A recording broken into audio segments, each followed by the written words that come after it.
So good day mga idol, ayan, oras na para itanim natin itong ating materialis na blowbell. Ito ang ating blow. Ito na siya idol. Ayan. Ayan, so bago natin ito itanim mga idol, mapapansin nyo yung ugat nila. Ugat ito ang ating blowbell yan. So yung mga dulo nito idol, mga tuyo na yan. Dahil sa 9 days ng biyahe, ganun katagal. Dito ko muna pagkain itong halaman kaya natuyo yung mga dulo nito. So bago natin ito itanim, mapuputol muna tayo dito ng mga 1 inch. Ano, sa 1 inch. Lahat ng ugat nito, mapapansin nyo. Yan. Yan ang kulay nila. Natuyo na yan mga idol. So, pipilihan mo natin ito ng mga ugat kasi hindi lahat buhay itong mga ugat niya mga idol. Napansin ko kanina, may ilan sa mga ugat nito ay tuyo na tulad nito. Yan, tuyo na siya. Lilinisan natin to. Tanggalin natin yung mga tuyong ugat. Yan yung mga dulo ng mga ugat na buhay. Babawasan natin ng mga nasa 1 inch bago natin to itatanim. So, magbawas muna tayo.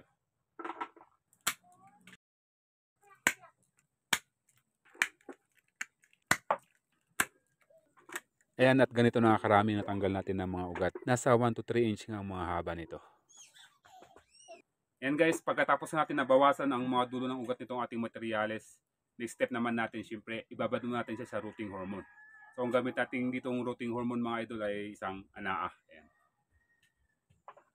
Sa pagbabad dito guys, pwede na guys yung 30 minutes to 1 hour. Pero kung gusto nyo mapanatag talaga kayo, gawin yung 24 hours. So babad muna natin guys. Ayan. Sa gamit nating rooting hormone na anaa mga idol, para naman sa kanyang mixture sa 16 liters na tubig ay 4 na tablespoon. Sa gamit nga nating tubig dito ay 2 16 liters mga idol, kaya naman 8 tablespoon ang nilagay natin na rooting hormone na anaa. Pagkatapos, syempre mix natin na maayos para mag-mix lahat ng solution. At oras na nga para ibabad natin ang ating material sa ating anaa. 24 hours nga natin itong ibababad. Good day mga idol. So ayan, 24 hours natin binabad ito ang ating materialis na blowbell. So para panatag tayo, di ba? So ngayon oras na para itanim natin to. Ito na siya.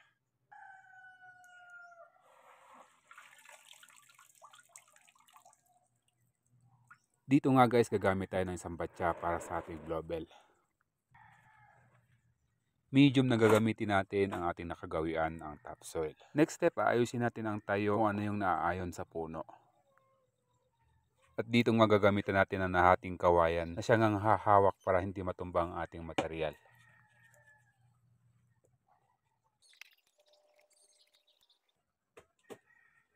So yan, pwede natin itong lagyan ng medium.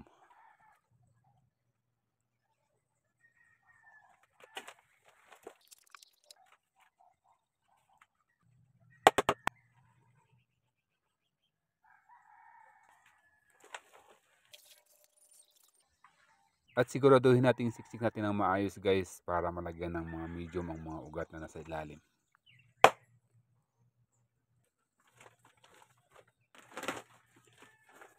Dito nga guys, gumawa tayo ng plastic para nga ipalibot sa mga ugat sa bandang itaas. Naninigurado lang tayo mga idol para siguradong buhay ang ating mats.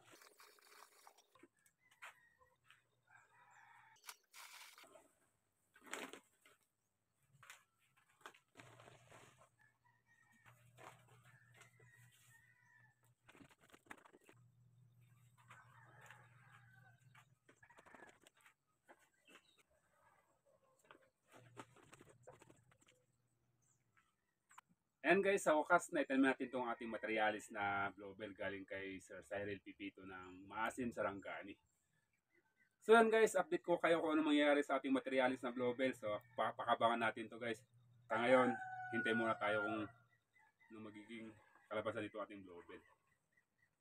Susubukan natin itong gawing windswept na exposed roots mga idol kung kakayanin ng mga materialis na blowbell ang mga windswept na style. So, salamat.